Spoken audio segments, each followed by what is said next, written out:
cómo era el público en ese momento, cómo es ahora la misma escena del teatro antes. Pienso que el verdadero teatro profesional, comprometido, empieza cuando me encuentro con Cristina. Cristina le pone luz al hogar, Cristina le pone sabor a la casa, Cristina le pone orden al asunto.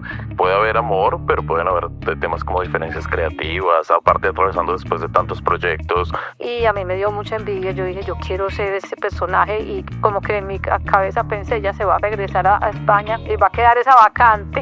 Carlos Mario literalmente vive el teatro en su sangre, su pasión. Si el ego es el conductor de tu rumbo, la escena se perdió. Hola, ¿qué tal? Sean todos y todas bienvenidos a un nuevo capítulo de 30 minutos en el backstage. Hoy comenzamos una nueva temporada con más historias, con más invitados, más artistas, más anécdotas recargados en esta nueva edición de 30 minutos en el backstage. Antes de llegar a nuestros invitados, pues le doy la bienvenida a mi co-host Lina María Cabrejo. Bienvenida. Julián, muy buenas noches, buenos días también porque no sabemos en qué momento nos estén escuchando, pero muy contenta de iniciar esta nueva temporada de 30 minutos en el backstage. Y vuelve con nosotros, no sé, el hijo pródigo, Jacob Martínez. Siempre uno vuelve a donde es feliz. Ahí vuelve. Me voy, se me acaba el dinero y regreso. No, feliz de estar acá y esperar por poder estar más tiempo. No estar como tan fluctuando tanto, porque pues sí, amo estar en este espacio con ustedes. Eso esperamos.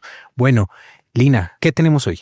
Estoy muy contenta y sé que la audiencia de 30 minutos en el backstage va a estar muy conectada con estos invitados que nos acompañan hoy.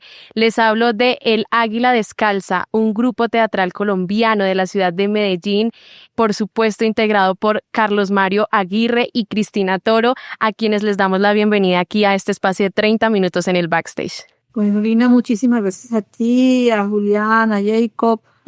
Gracias por haber logrado además conectarnos, que no fue tan fácil. Llegamos una semana antes a este programa y no éramos nosotros los invitados y ya cuando teníamos que llegar fallaban las cosas como suelen suceder en los momentos en los que uno quiere estar ahí. Pero bueno, por fin estamos y muchas gracias por la invitación.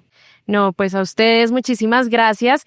Y bueno, como hemos hablado en este espacio, nuestra intención es conocer a las personas detrás del artista. Y por supuesto, queremos empezar hablando sobre esos inicios en el teatro. Empecemos por Carlos Mario, que bueno, quien es la persona que inicia con El Águila Descalza.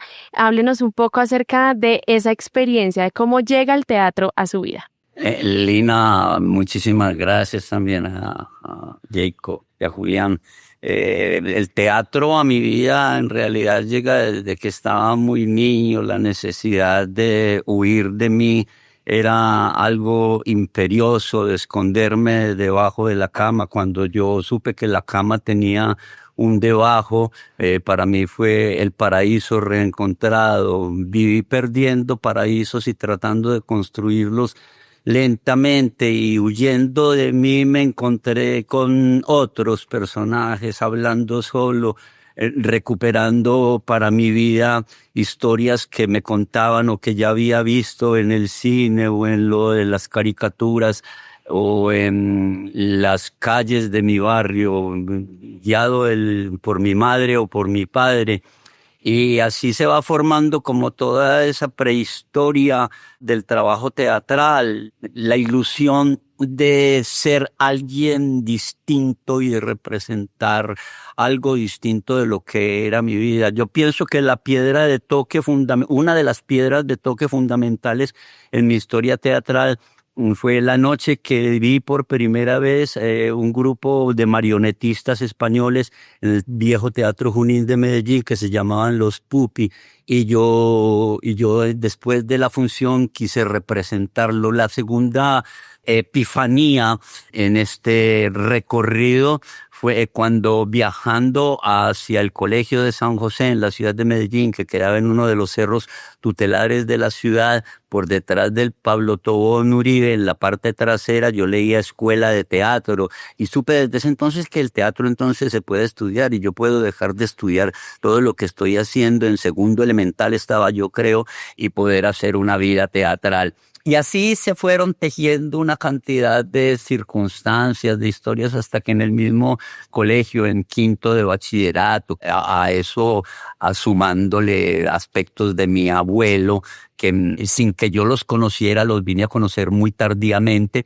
Mi abuelo, a fines del siglo XIX, había creado con el doctor Enrique Cerezo en el pueblo de Anorí un grupo de teatro aficionado, y no eran tan aficionados puesto que cobraban por presentaciones que hacían en distintos municipios del departamento, como en Santa Fe de Antioquia, y todo eso pues lo tenemos referenciado, y afortunadamente poseemos documentos en papel sellados, notariados, de las presentaciones de ese grupo, donde les prohibían beber alguna clase de licor antes de las funciones. Y luego viene el colegio, el teatro del colegio, con Carlos Yepes, el hermano de Mario Yepes, quien después fue mi director teatral en la Universidad de Antioquia, y así me voy metiendo como en una cantidad de vías. Esto estuvo cortado por mi viaje a España a estudiar medicina en la Universidad de Valladolid. Me fui un 7 de septiembre del año 1973 para España. Del 7 de septiembre al 13 de septiembre estuve. Cuando llegué a Valladolid y me di cuenta que estaba leyendo en ese momento como por tercera vez 100 años de soledad, y me di cuenta que esa no era mi vida y que aquí se me había quedado algo en Medellín. Cuando llegué a la casa y subí las escalas de mi casa, mi mamá bajaba y me preguntó: mijo, ¿qué se te quedó? Y yo le dije: todo, mamá. Así seguí trabajando con diferentes agrupaciones, con el Taller de Artes de Samuel Vázquez, con José Manuel Freidel en la fanfarria, con Mauricio Duque en algún montaje, con muchísima gente, hasta que me dije: pues yo tengo que formar un grupo. Y así estuve diletante, digámoslo, del año 1980 a 1985. Estuve haciendo una serie de trabajos teatrales. Yo estaba muy influido por lo que era la música contemporánea, Schoenberg, Karl-Heinz Stockhausen, John Cage, Toru Takemitsu, Luciano Berio, Bruno Maderna, toda esa música, Varese, me encantaba, y tenía un tutor especial que era un maestro de física de la Universidad de Antioquia, donde tratábamos de hacer trabajos musicales con ondas Mertenotti y con generadores de onda en los laboratorios de física de la Universidad de Antioquia, y por ahí me fui metiendo más que nada con ese tipo de teatro,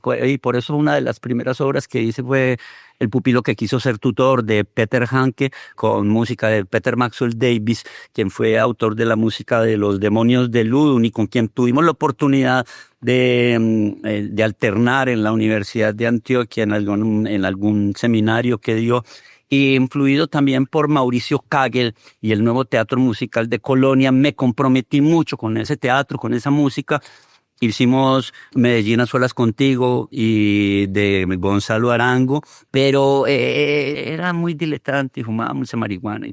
Pero en realidad pienso que el verdadero teatro profesional, comprometido, trabajando todos los días, de lunes a domingo trabajamos en esa época, empieza cuando me encuentro con Cristina. Okay. Cristina le pone luz al hogar, Cristina le pone sabor a la casa, Cristina le pone orden al asunto.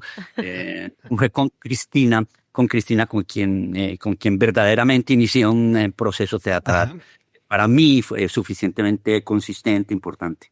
Así es, pues bueno, ahí vemos que Carlos Mario literalmente vive el teatro en su sangre, su pasión, y para ya ir entrando un poco y conocer la historia de Cristina, que quiero aprovechar porque tengo entendido que Cristina pues estudió administración, pero entonces, ¿cómo fue ese proceso para llegar al teatro? Bueno, cuando yo tuve la obligación de elegir una carrera, no sabía cuál, y la primera que hacía exámenes de admisión era de AFIT.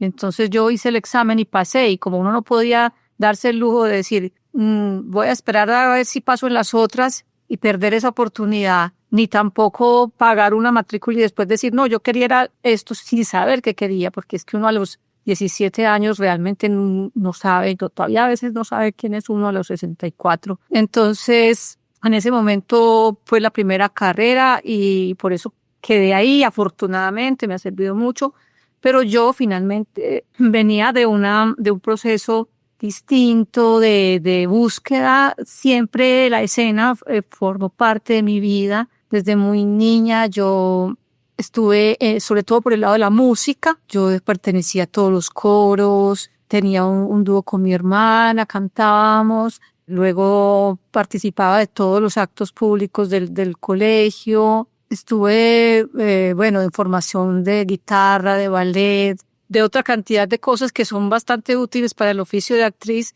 y siempre quería ser actriz. Cuando hice mi primer semestre de la universidad, de primer semestre de práctica, lo hice como investigadora en el Centro de Investigación de la universidad, y para el segundo semestre ya estaba, digamos, no había ningún puesto de los que ofrecían las empresas para prácticas que a mí me interesara. Entonces yo me inventé uno que fue ofrecer mi trabajo como investigadora en un instituto que ya no existe, que fue muy importante, el Instituto de Integración Cultural Kirama, que era una fundación dedicada pues como a la búsqueda de los rasgos de identidad antioqueños. Era un señor quien lo dirigía, un personaje bastante peculiar e interesante. Y yo le dije que pues le propuse que creáramos el departamento de investigaciones, y yo fui pues la directora de ese departamento, y lo que hice fue una investigación sobre la historia del teatro en Colombia, particularmente en Medellín.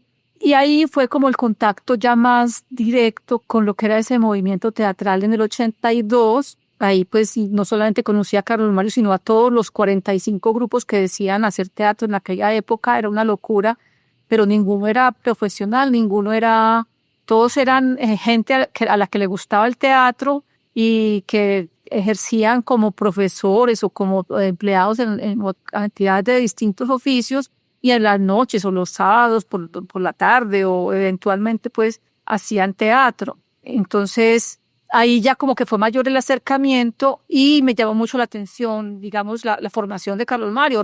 Resaltaba, digamos, su profundidad como actor, como gran lector de todo su bagaje cultural, su información bastante conocedora, digamos, del mundo de la pintura, de la música, del teatro en general, del cine. O sea, no era alguien común y corriente. Carlos Mario tiene un bagaje que desde entonces ya era bastante perceptible.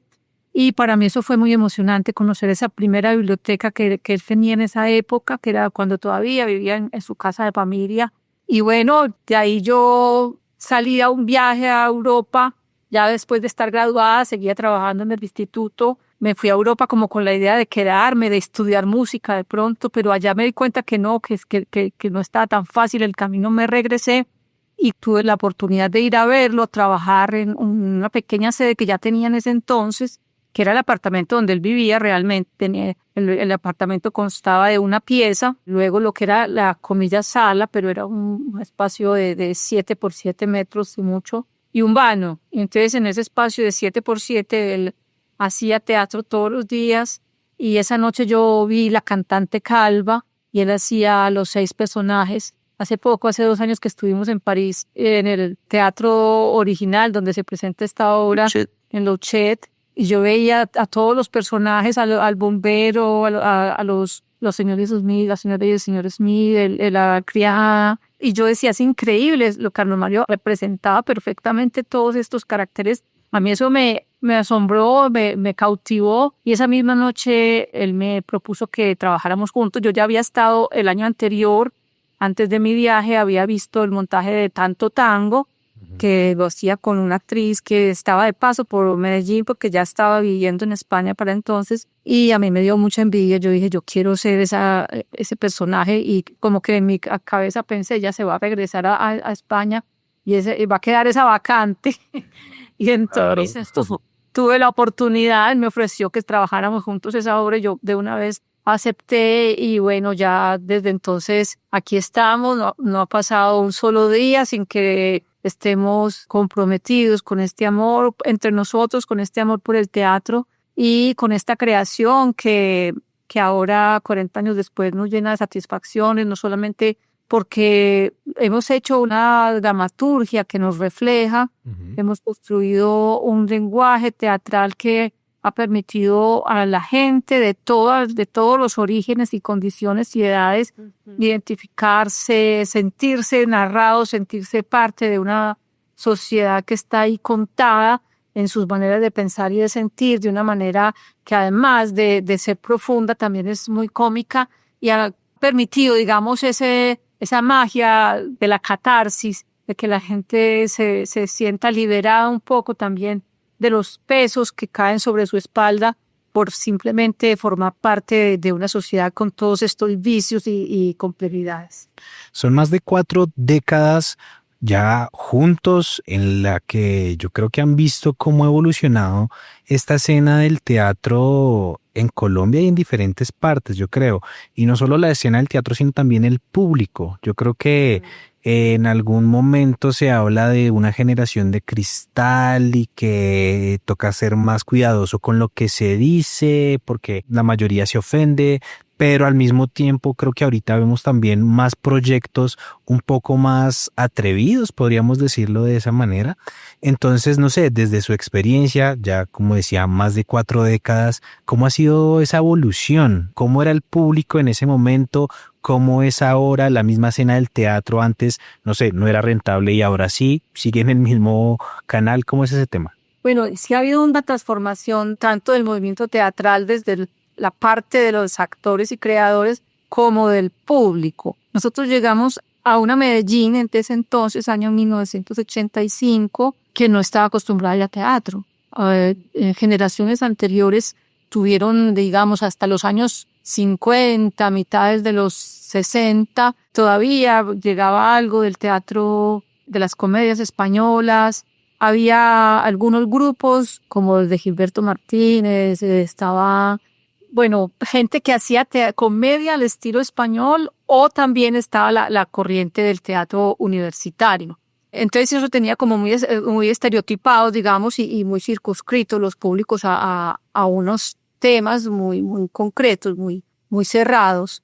Cuando nosotros empezamos a hacer obras como Tanto Tango, Boleros en su Ruta, El Sueño del Pibe y posteriormente País Paisa, apareció un caudal que estaba represado. Había una gente que simplemente no tenía ofertas de puestas en escena en la ciudad y que encontraron en el Águila Descalza una alternativa para salir en familia, para ir desde el abuelo hasta el niño. Y eso se fue manteniendo, por lo menos de nuestra parte, en la ciudad de Medellín y se fue extendiendo a otras ciudades. Cuando País Paisa apareció en el panorama teatral colombiano en el año 1986 y cuando llega en el 87 a Bogotá, que nos lleva Fanny Mickey para un fin de semana que se convirtió en meses y meses, porque llenamos el Teatro Nacional y ya después alquilamos un teatro que ya no existe, que era el Teatro Almirante, que quedaba en la 85 con 15, ahora ya hay unas torres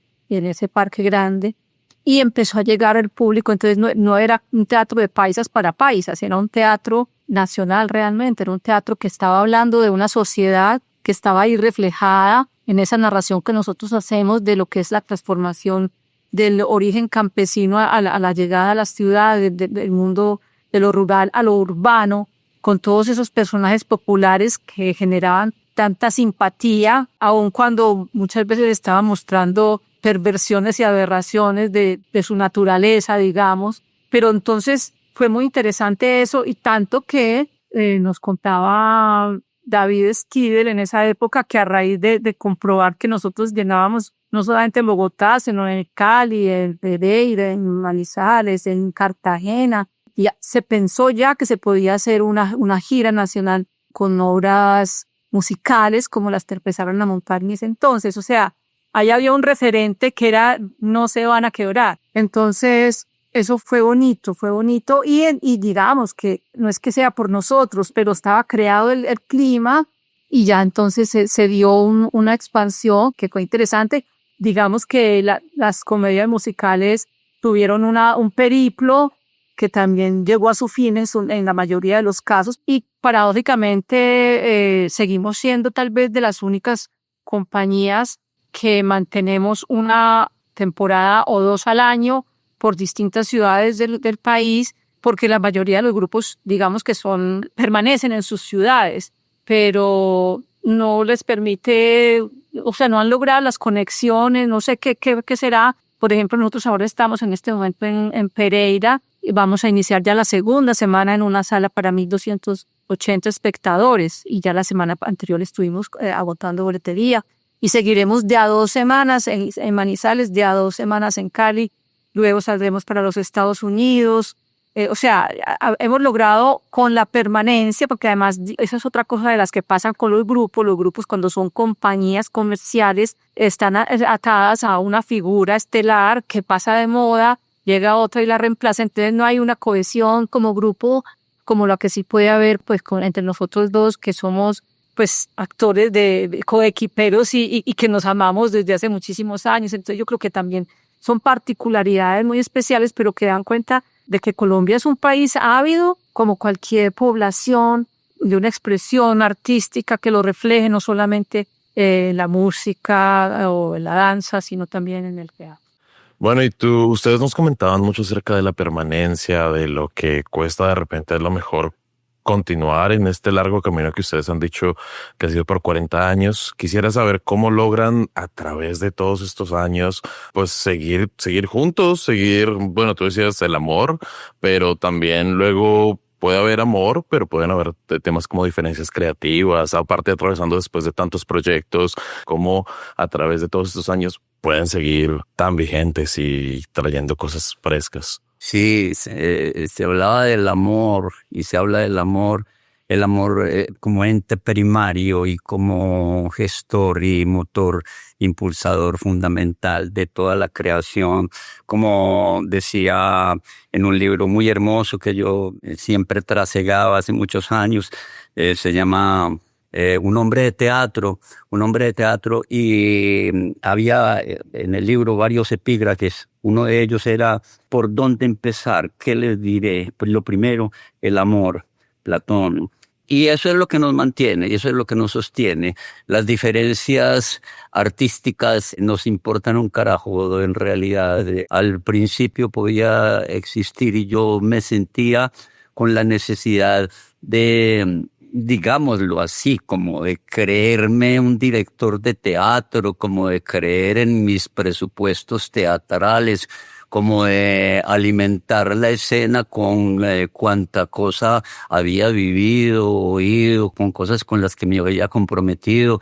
Yo fui alumno de Enrique y fui alumno de mucha gente y leí un montón de asuntos en el teatro, pero como el mismo de Enrique Buenaventura decía, el mejor maestro es Tablovsky y nosotros somos alumnos de Tablovsky, de las tablas. Hacer teatro, enfrentar la tabla noche a noche durante 40 años, por supuesto que te va a enseñar muchísimo más que cualquier manual de teatro que puedas trasegar, que puedas leer y que puedas consumir. Mi amor por Konstantin Stanislavski, por Eugenio Barba, por Jerzy Grotowski y por Brecht y por Artaud y por todos fue inclaudicable, pero parece que le diéramos, como decía Úrsula Iguarán, que el tiempo girara en redondo, y esto para referirnos un poco a las aristas del lenguaje que nos comprometen hoy en día,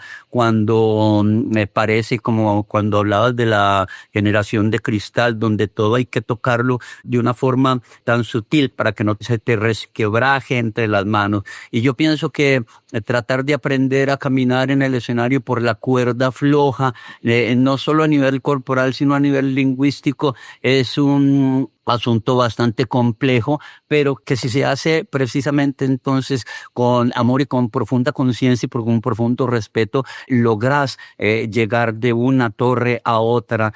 Yo creo que yo antes era el director y después fue la directora Cristina, porque nosotros no existen esas controversias y esos inconvenientes. Nosotros lo único que queremos es amar los materiales que hacemos, pero sobre todo amarnos a nosotros y amar al público. Si uno no entra al escenario dispuesto a amarlo mucho, a que cada fonema, cada alófono, cada frase, cada morfema, cada segmema, cada semantema, cada paso que des en el escenario solo conduce al corazón del público, estás absolutamente perdido. Si en el escenario estás trabajando con el ego, si el ego es el conductor de tu rumbo, la escena se perdió. Bueno, llegamos al final de este primer episodio con El Águila Descalza, por supuesto, hablando, conociendo toda esa trayectoria. Hay muchísimas cosas que contar, entonces pues queremos invitarlos a que nos escuchen en un segundo episodio. Le agradecemos a Jacobo Martínez, a Julián Moreno y en la producción a Eliana Roa. Quien les habla, Lina María Cabrejo. Recuerden, síganos en redes sociales, @30min en el backstage. Nos escuchamos en un próximo episodio con El Águila Descalza.